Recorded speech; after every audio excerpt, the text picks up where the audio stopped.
Hey everyone, welcome back to another video. Today we're going to be looking at a game played by Hans Niemann and Vitaliy Bernadsky in the Bassano second mix tournament in Bassano del Grappa, Italy. This game was played just yesterday at the time I'm recording this video, so on the 25th of March of 2021. And it had quite a lot of coverage because it was a very wild and interesting game, so let's take a look. Hans with the white pieces started with d4 and soon ensued a hedgehog structure. By quite a weird move order, I should say.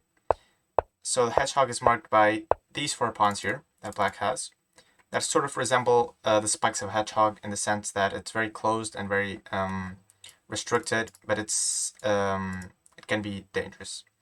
So Hans played g4 here, very aggressive idea right from the get-go, which is actually approved of by the engine, so maybe this is still preparation.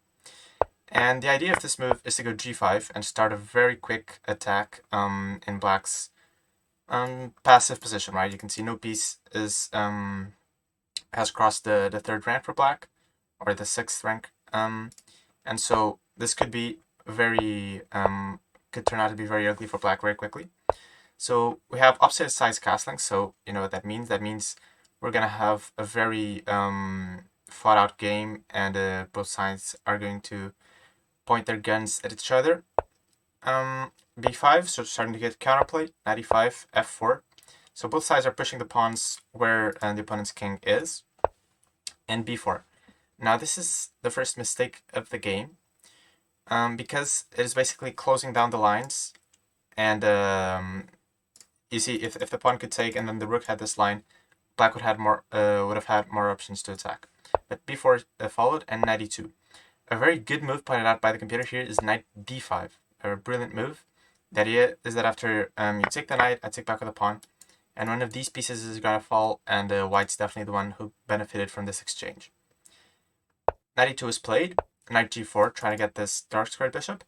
Bishop h3, e5, a trade happened, and the knight actually didn't take the bishop, but went back. Rook f1, and b3. So black needs to get active very quickly, otherwise he's just going to get steamrolled on the king's side. So he goes b3, sacrifices a pawn, and hopes for the best, basically.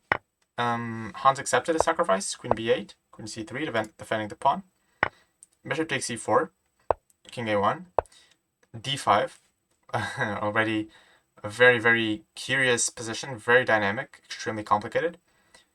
And basically, Vitaliy Bernadsky is trying to open up lines and diagonals to try to attack this king. You see, if this pawn were actually not an a6, this would be checkmate in just a couple moves. So he needs to open up the a file, and he's going to try to do that. We'll see how in a moment. So Hans played bishop f4, and he thought, okay, I'm not going to do anything about this pawn, but I'm simply just attacking this knight, and it's quite hard to defend it. You can see it's pinned to the queen, so it cannot move. And the question is, what does black do here? Now here, Bernadsky came up with a move that I'm sure none of you will see, at least if you're a normal chess player. I definitely didn't see it. And I think it's just a very brilliant and beautiful move. So I hope you have thought it through. The move is queen b5. A brilliant queen sacrifice. It looks like a mouse slip because the queen is just hanging, but you can't actually take it because black would just recapture. And as I talked about previously, this would be just checkmate because there's no piece that can interpose, and the king has no escape square. So after queen a5, rook takes, this is checkmate. So the queen cannot be taken, but also black now threatens to go bishop b4, so cutting the connection to the a5 square. For example, just a random move. Bishop b4, and then queen a5 is also checkmate, because now the queen doesn't see the square. So Hans played knight c1 to try to at least give the king some coverage. But black just played knight c6. Because if you take now, I again can just take back, and if knight a2, I can take that knight, sacrificing a queen and the rook, and checkmate with the other rook. So the same idea applies. And you just cannot take the queen. So white played knight a2, and now he's, maybe trying to get the queen at last, but this move is actually a blunder.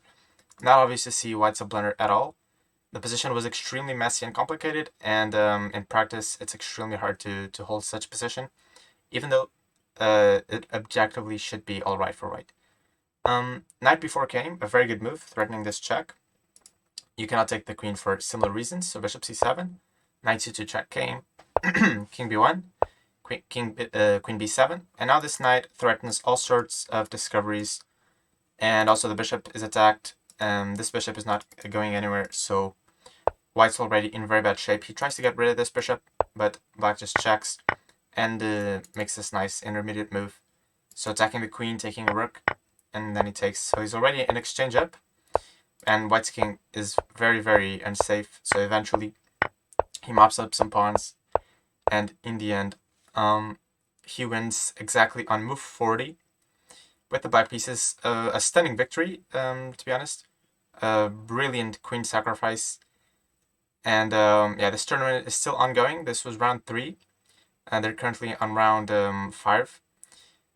And yeah, that's all for today. I hope you enjoyed this game. Quite a short game. And if you want to see other games or learn to play other openings, be sure to check out my channel, and I'll see you guys next time. Peace out.